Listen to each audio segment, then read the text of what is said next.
With me now is Dr. Ofer Kassif, a Knesset member with the Hadash party, part of the joint list. So Netanyahu is out of power today. Your thoughts?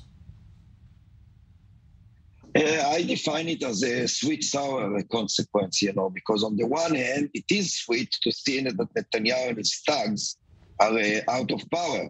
No doubt about that. This is the worst prime minister and probably the worst government that ever been in Israel. He's been inciting against the Palestinians and the left and the media and the courts, etc., etc. So in that sense, it's sweet, and I'm very happy about it.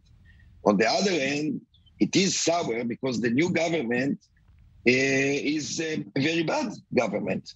It is, again, headed by the far right, Bennett, Shaked, Lieberman, Saar, and in that sense, and because of that, we voted against it. This is a very, very dangerous government. Although there are some positive components within it, on the whole, it is a very bad and dangerous government. Sir, this new government has an Arab-Israeli party inside the coalition for the first time, but there's also a record number of women as ministers, an openly gay minister. We have 2 ministers who are not even Jews at all. I mean, isn't all of this a good thing, something to celebrate? No. I think that this is one of the fallacies of the so-called politics of the identity. Because we should look at what are the guidelines of the government, what are the prospect policies that the government may pursue, and not the identity of the individuals who constitute the government. It may be important, but it cannot be the most important thing. Just to give you one example, the Arab party, which is part of the government, is a conservative party.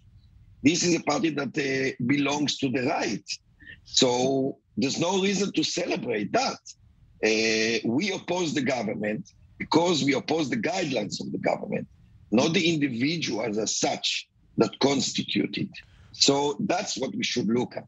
The policies, the guidelines, the ideas, the views, not the identity.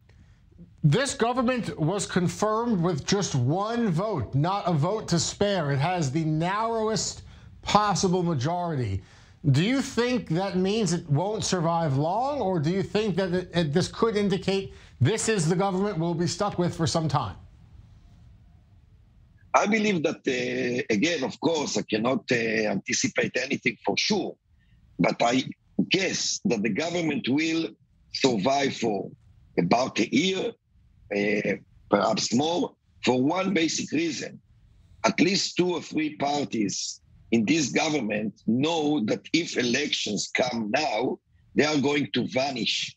Because of that, they have an interest to stay within the government and keep the government intact. In that sense, I believe that the government will stay with us, unfortunately, for quite a while. You mentioned the term, identity politics here, and how you can apply a label, doesn't mean it means anything for a policy. Bennett is a former secular leader, but in this government, I mean, he is not going to be pursuing annexation of settlements. He's not going to be pursuing wild settlement expansion. He has Meretz and Labor and other left parties in this coalition. What is the danger specifically do you fear from Naftali Bennett? I fear not only of Naftali Bennett, of course, that's true as well, but of the government as a whole, because I look at the guidelines and I can see that the occupation is going to stay, and in many respects is going to become deeper. And we can see that, for instance, in one of the guidelines that say that this government is committed to build in a unified Jerusalem. And that means not building for the Palestinian people of Jerusalem, of occupied Jerusalem, but for the settlers. So in that sense, I fear, for instance, that the ethnic cleansing of occupied East Jerusalem in Sheikh Jarrah, for instance, will continue. Yeah. This is only one example. Right, well, but it's not only the occupation, it's also in regard, for instance, to house demolition